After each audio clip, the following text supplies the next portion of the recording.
Hai semuanya, gimana kabar kalian? Semoga selalu dalam keadaan baik. Jadi, welcome back di segmen Analisa Pagi, di mana kita akan membahas tentang news-news yang ada di kripto dan juga bagaimana pergerakan dari Bitcoin untuk hari ini. Teman-teman, hari ini tanggal 6 Januari 2023, kita akan mulai pembahasan kita dari news. Ya, jadi hari ini ada cukup banyak news yang kurang begitu baik ya untuk dunia kripto. Salah satunya adalah data nanti soal pengangguran. Ini dari data yang pertama sih ada di DeFi Security Losses 47,4% di 2023. Jadi data ini tentang decentralized finance, which is banyak DEX ya yang digunakan sebagai surveinya, teman-teman. Jadi DEX itu kayak decentralized exchange. Itu ya kayak Uniswap, terus PancakeSwap, yang swap-swap itulah. Terus juga ada AAV dan lain sebagainya. Jadi ini adalah perusahaan exchange di mana kita bisa melakukan pertukaran kripto, tapi dia tidak bersifat centralized atau nggak sama kayak Binance, toko kripto, Indodax dan lain sebagainya itu. Dia lebih decentralized. Jadi otoritas keputusannya itu menggunakan otonomus ya. Jadi tidak dimiliki oleh satu institusi, teman-teman. Nah, ini sudah mengalami kerugian cukup banyak. Kalau kita lihat dari datanya itu sekitar 47,4%, which is ya gede banget, sekitar 3,6 triliun US dollar. Oh, sorry, billion, teman-teman, billion, miliar ya, 3,64 miliar US dollar. Which is ini sebenarnya juga banyak, teman-teman. Padahal kemarin FTX kan mengalami kerugian, di mana banyak orang yang katanya beralih dari centralized exchange ke decentralized. Tapi ternyata decentralized pun juga banyak kekurangan, ada banyak kerugian nasabah. Bahkan kalau kita lihat dari chartnya, ini di awal kuartal 1 ya 2022 itu cukup tinggi, kerugiannya sebesar 1,1 miliar. Terus di kuartal kedua dan ketiga itu melandai menurun, tapi di kuartal keempat itu meningkat cukup tajam lagi. Dari sini kita bisa melihat sebuah gambaran bahwa teman-teman, transaksi itu paling besar terjadi di kuartal pertama dan juga kuartal keempat. Makanya di sini kerugiannya cukup besar. Jadi ini salah satu kabar yang juga perlu ya. Itulah kenapa banyak negara saat ini sedang mencoba untuk meregulasi bagaimana cara pengaturan baik centralized exchange dan juga decentralized exchange sebagai alat atau alat yang bisa kita gunakan untuk melakukan jual beli kripto. Jadi itu. Terus ini ada kabar yang cukup bagus dari quantum computer. Jadi ini adalah salah satu teknologi yang bakalan menghiasi dunia ini ke depannya, teman-teman. Quantum computer ini digadang-gadang sebagai komputer tercepat yang bakalan punya pemrosesan lebih cepat daripada komputer saat ini. Which is ini sangat berguna sebagai algoritma dan juga mengadopsi teknologi blockchain, di mana kita tahu saat ini kan masalah daripada komputer, mereka punya eh, sesuatu kecepatan yang sangat-sangat terbatas ya untuk saat ini. Bahkan dengan kemajuan teknologi pun sekarang komputer itu sebenarnya masih bisa dimaksimize lebih lebih besar lagi energinya daripada saat ini. Tapi memang semuanya butuh bertahap ya, nggak bisa instan teman-teman perubahan itu. Jadi hadirnya komputer kuantum ini akan sangat-sangat mendukung yang namanya progres daripada perkembangan zaman ke depannya. Terutama kita akan beralih dari yang sebelumnya pakai teknologi yang lebih tradisional itu akan beralih ke teknologi blockchain. Apa-apa bakalan di blockchain kan, teman-teman. Contohnya mungkin ke depan kayak surat-surat tanah, terus pemerintahan, data-data pemerintahan di KTP itu mungkin akan terintegrasi sama blockchain ke depannya. Tapi itu tentunya harus didukung sama teknologi yang maju ya. Karena blockchain ini adalah salah satu penemuan yang bisa dibilang paling paling keren lah di zaman sekarang.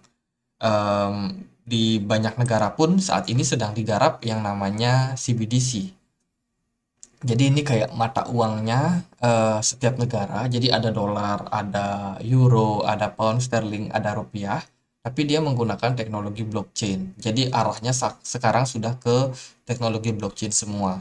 Jadi ini ECB, European Central Bank, Bank Sentral Eropa itu mendevelop mendevelop untuk cryptocurrency. Mereka menggunakan mata uang mereka ya yang berbasiskan dengan blockchain, teman-teman. Which is ini bagus sekali untuk konsumen di sana. Dan tidak cuma European Central Bank, tapi juga Bank Indonesia itu ungkap rencana rupiah digital. Ini adalah proses yang sedang digarap saat ini. Mungkin nggak bisa cepat jadinya, karena kalau kita lihat kondisi sekarang, banyak negara yang sudah melakukan hal yang sama juga.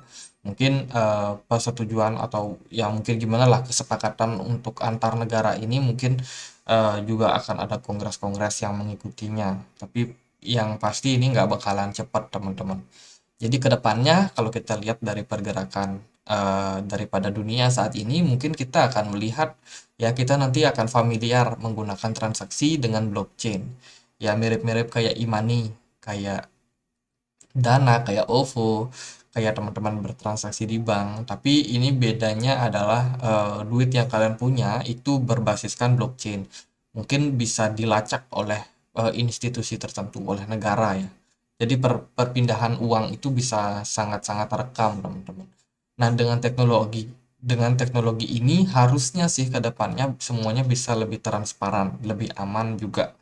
Karena otoritas pun yang mengawasi itu nggak cuma perbankan. Kalau sekarang kan apa-apa perbankan. Kita mau transfer uang, kita nggak masuk, kita carinya ke bank. Kedepannya dengan teknologi blockchain semoga bisa lebih transparan aja sih. Jadi kalau ada data-data apa, mungkin pemerintahan gitu, mereka dapat anggaran apa, masyarakat juga bisa ngelacak. So, harusnya nggak bakalan ada korupsi ke depannya. Nah, itu sih yang jadi harapan ya. Ya, semoga cepat bisa digarap lah, karena teknologi ini sangat-sangat berguna ke depannya, teman-teman. Terus dari berita yang lain, ini ada big move brewing for Bitcoin price. Bitcoin may stay flat.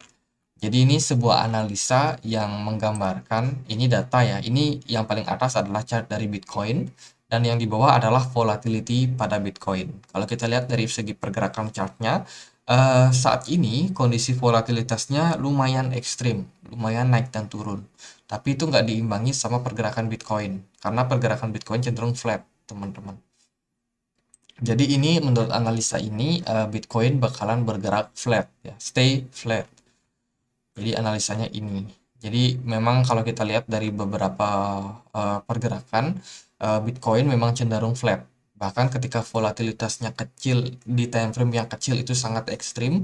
Kalau kita lihat di time frame yang lebih besar, ternyata pergerakan Bitcoin sebenarnya nggak kemana-mana, teman-teman. Ini sudah terjadi sejak beberapa bulan terakhir. Terus dari berita yang lain, ini ada crypto lender Genesis ya yang melakukan layoff 30%. Ini adalah berita yang cukup anomali sebenarnya.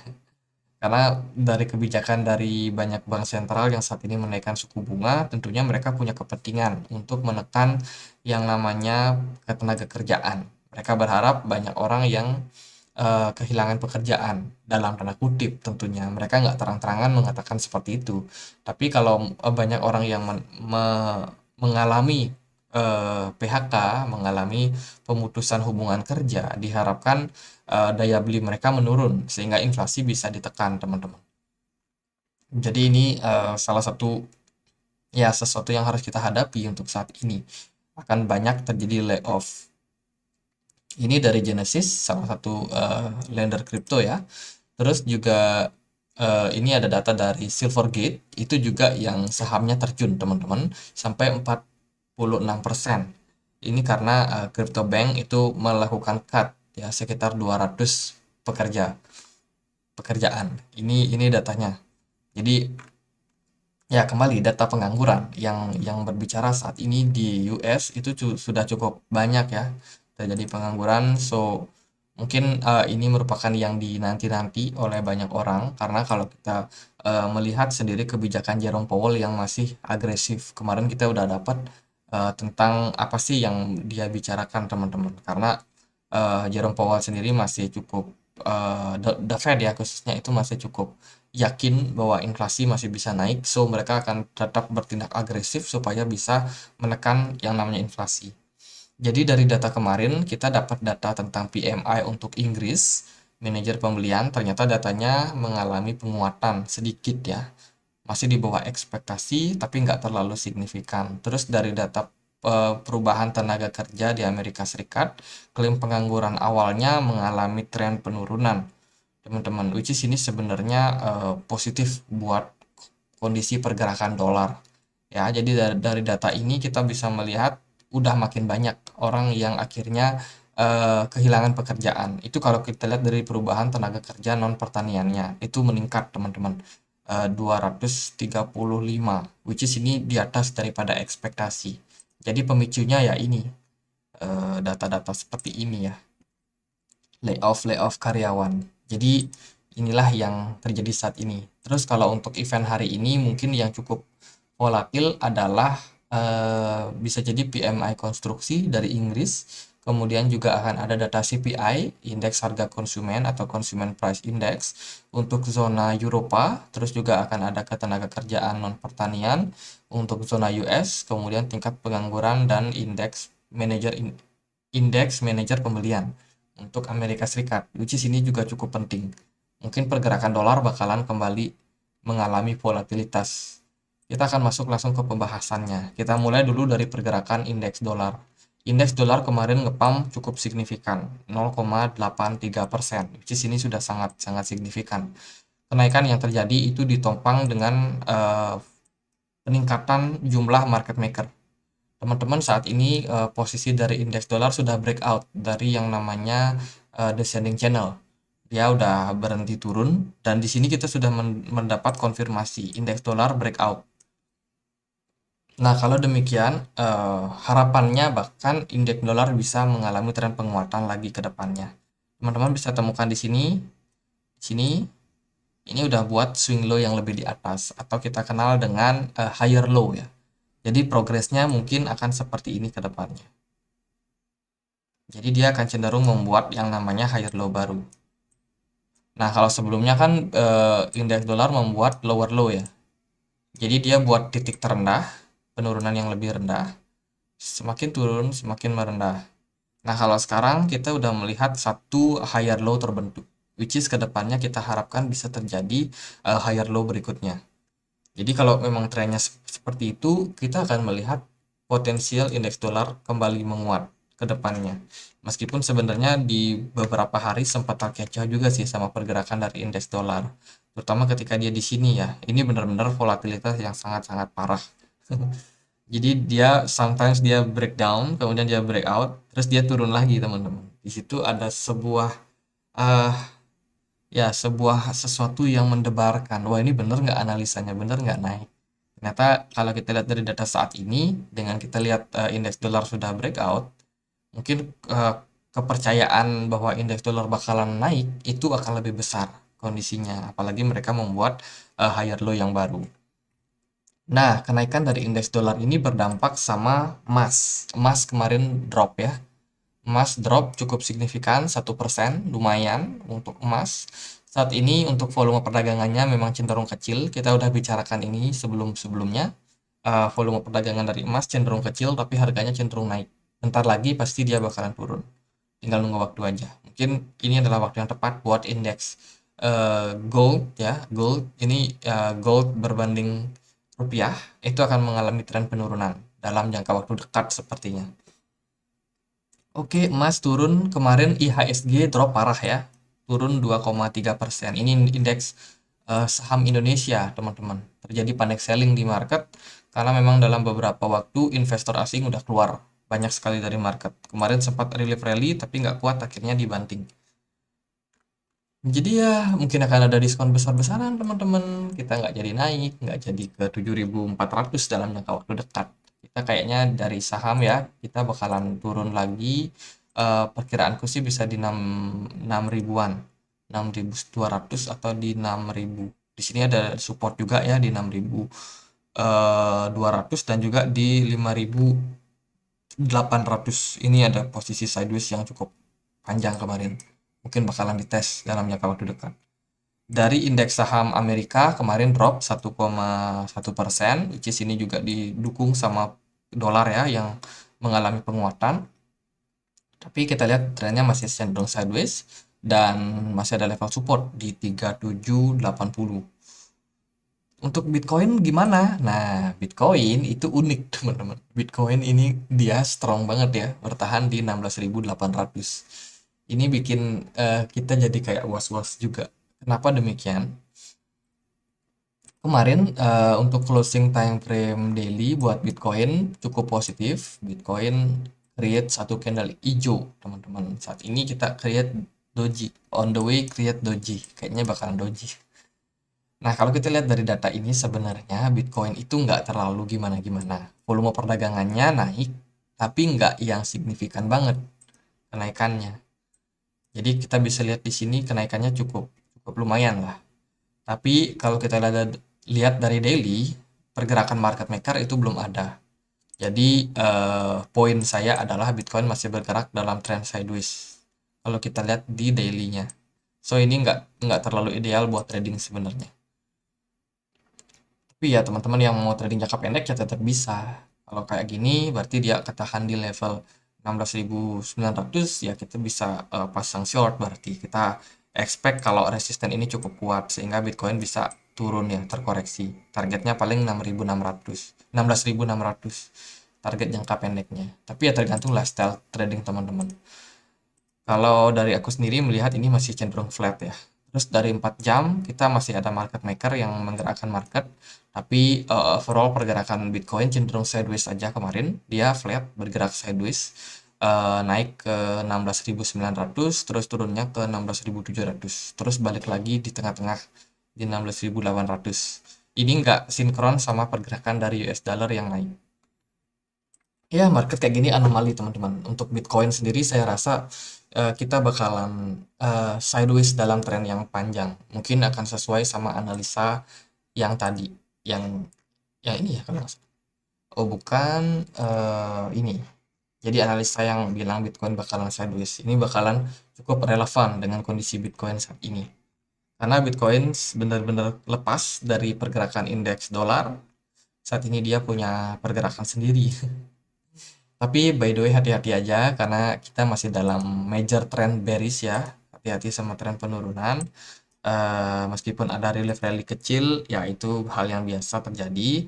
Tapi melihat data yang seperti ini, cepat atau lambat, ketika indeks dolar menguat, Bitcoin pasti akan terdampak. Tapi memang dalam jangka waktu pendek ini kita kayak masih dikasih waktu nih.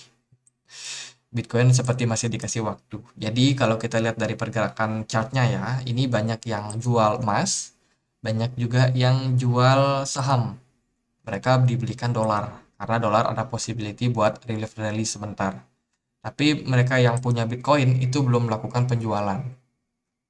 Makanya pergerakan Bitcoin cenderung sustain untuk saat ini. Jadi gitu untuk pergerakan dari Bitcoin. Untuk arahnya kemana, tentunya masih sideways ya, dalam trend sideways. Saya kira masih berpeluang buat Bitcoin koreksi. Kalau sebaik-baiknya dia bisa naik, mungkin bisa naik sampai 17.000. Kita nggak tahu nanti apakah bakal dibawa naik dulu ke 17.000. Kalau memang bisa ke 17.000 ya teman-teman mau pasang short, bisa aja karena di level tersebut ada level resistance. Jadi gitu aja untuk pergerakan Bitcoin karena nggak terlalu gimana-gimana juga. Bitcoin masih flat.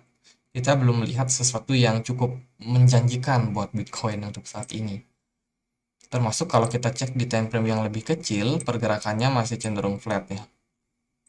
Volume agak naik memang, cukup besar volumenya. Tapi ya nggak kemana-mana juga teman-teman. Jadi gitu aja buat teman-teman yang mau memanfaatkan trading, manfaatkan range ini, posisi sideways ini. Kalau dia turun ke support, pasang long. Kalau dia naik ke resistance, pasangnya short. Jadi ya gitu aja. Semoga bisa bermanfaat buat teman-teman. Dan akhir kata saya Andre, makasih.